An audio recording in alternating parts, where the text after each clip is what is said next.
Tracking some breaking news tonight, a shooting involving Spokan police interrupted a baseball game at Shadle Park High School tonight. We are working to bring you the very latest information. Good evening and thank you for joining us for KREM 2 News 10 at 10, where we give you more news in less time. The suspect is now in surgery after 3 officers shot at him. KREM 2's Nicole Hernandez arrived on scene shortly after the initial reports. She just heard from law enforcement with the latest information.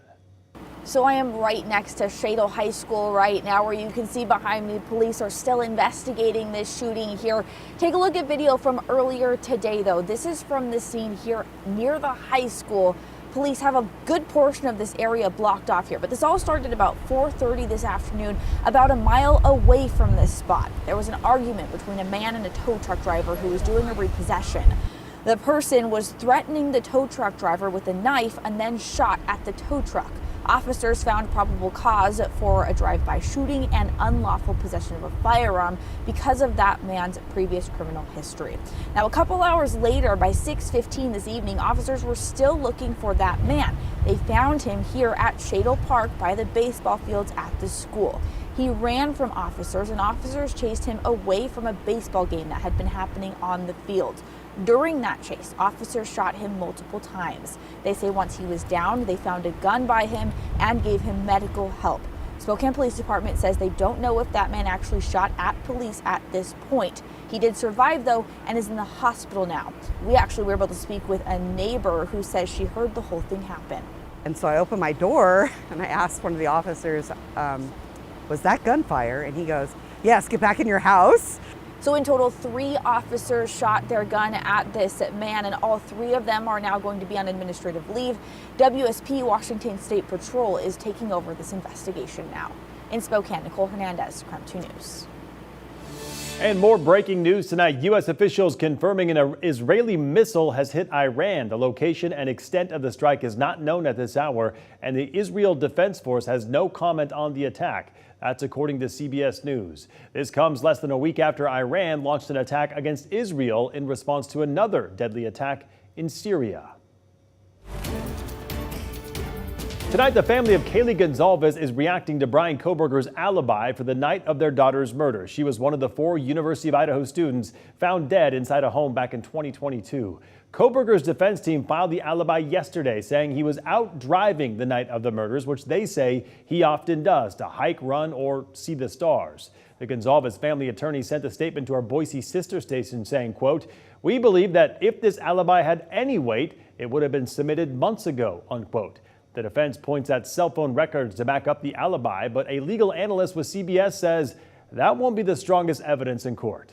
Cell phone evidence is very difficult if that's the only evidence you have on either side, because it's imperfect and because we don't always have our cell phones on us. Gonzalez family also said the alibi brings them relief. They said they feel more confident in the prosecution. And now to our night beat with a quick look at the day's top stories. KREM 2 obtained new body camera footage of the Spokan police shooting that killed a man nearly 2 years ago in the Hilliard neighborhood. Since then, the Spokan County prosecutors deemed that shooting justified. This is newly released body camera footage. You can see 3 officers approaching Robert Bradley's van. Almost immediately after telling Bradley to show his hands, the officers fire shots. Police say Bradley never fired any shots. They later found Bradley's pistol under the van, they said. Today, police said they were there to serve a temporary protection order and an order to surrender firearms. When they arrived, they found Bradley standing outside his van in an alley behind his home. But before they could serve him, police shot and killed him. Police say it's because they thought he was reaching for his weapon. Robert's movements were consistent with someone taking a slightly crouched shooting stance and presenting and/or aiming a pistol. Bradley's estate is now suing the city. They are expected to go to trial in November. New video shows the moment a Kootenai County Sheriff's Patrol car was hit, causing him to swerve into a power pole. The deputy and his canine partner were driving toward the intersection of Bodine Avenue and McGuire Road when a driver pulled into the road. The officer tried to avoid the car and drove off the road into that pole. No one was seriously hurt in the crash. It's been nearly 4 years since a devastating wildfire tore through the town of Malden, and today the town broke ground on their brand new community building. This comes just months after the town opened its brand new municipal building as well. Members of the community told us how much that progress means to them. You know, recovery isn't easy, And today's a cool opportunity to recognize one more step forward in the resiliency of the community. More than 85% of all the buildings burned to the ground in the wildfire. There is still more to rebuild, but the town is celebrating this big success right now, they said. And that was your Night Beat. To learn more about any of these stories, just head to our website. That's KREM.com. All right, let's talk weather. Kind of a weird mix of weather here in town today. Sunny skies in the morning replaced by rain clouds, even some graupel this afternoon. Let's get straight to Chief Meteorologist Jeremy Legoo to find out what's in store for tomorrow and the weekend. Jeremy? Well, Mark, as we head through the next couple of days, we're talking a much calmer weather pattern, but get it. Clear skies, calm winds, and notice that dew point all the way down near 30. It's likely we fall down near freezing tonight here in Spokane. Temperatures drop, and I think 6 o'clock's kind of our coldest, especially since the sun comes up just before 6 a.m. And it's those clear skies taking us through much of the day tomorrow. So the day that starts out cold quickly changes. There is a big difference. We don't have that disturbance that gave us some of that cloud cover and those scattered showers. Davenport got pretty walloped by some graupel a little earlier, but what winds up happening tomorrow is wind out of the east quells cloud formation, keeps us clear, and makes sure we don't have any showers. Sunny and breezy is the name of the game tomorrow. We'll see wind gusts up near 20 miles per hour here, mid-30s out in central Washington, but our temps soar to near 60 degrees. Saturday, mid-60s before our next chance of rain arrives Sunday. All right, thank you very much, Jeremy. We'll check back in with you later in the show. A University of Washington football player charged with rape pleaded not guilty in a King County courtroom this morning. One of his alleged victims told the judge through a courtroom advocate that Rogers, quote, wanted to hurt her.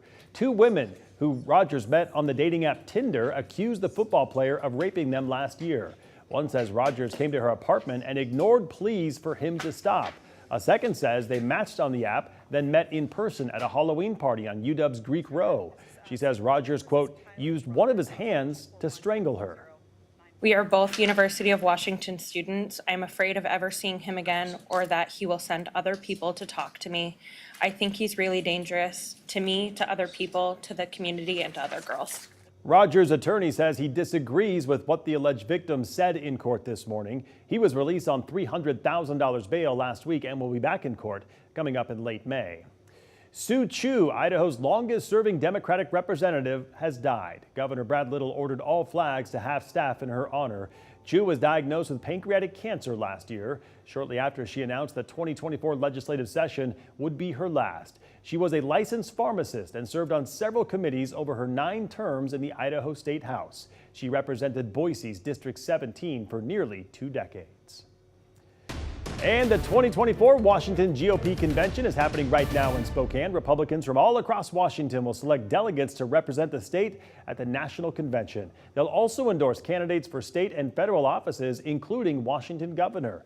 The event kicked off today and runs through Saturday with sponsors like Representative Kathy McMorris Rogers and Secretary of State candidate Bob Haglund. The convention is encouraging all Republicans from across the state to attend, but you'll have to pay a basic guest fee of $50. The New York criminal trial of former President Donald Trump now has 12 jurors. 1 alternate is also seated, but the case needs more alternates before that trial can begin. Trump is charged with falsifying business records to hide an alleged affair with adult film star Stormy Daniels ahead of the 2016 presidential election. He faces 34 counts and he denies any wrongdoing. You got a DA that's out of control. You have a judge that's highly conflicted. The whole world is watching this hoax. The jury seated to decide Trump's fate includes multiple lawyers, a sales professional, a software engineer, and an English teacher. More than 100 protesters at Columbia University were cuffed and carried away by New York police. This after 2 days of demonstrations against the war in Gaza and the university's response to a congressional hearing. Lawmakers are accusing the university's president of condoning anti-Semitism. And some shocking video out of North Carolina shows the moment a group of people pulled 2 bear cubs out of a tree. They were apparently trying to take pictures with the cubs, but wildlife officials say it left one orphaned and injured in the process. The bear had to be taken to a rehabilitation center. A biologist with the North Carolina Wildlife Resource Commission is now investigating the incident. And that was your KREM 2 News 10 at 10, where you get more news in less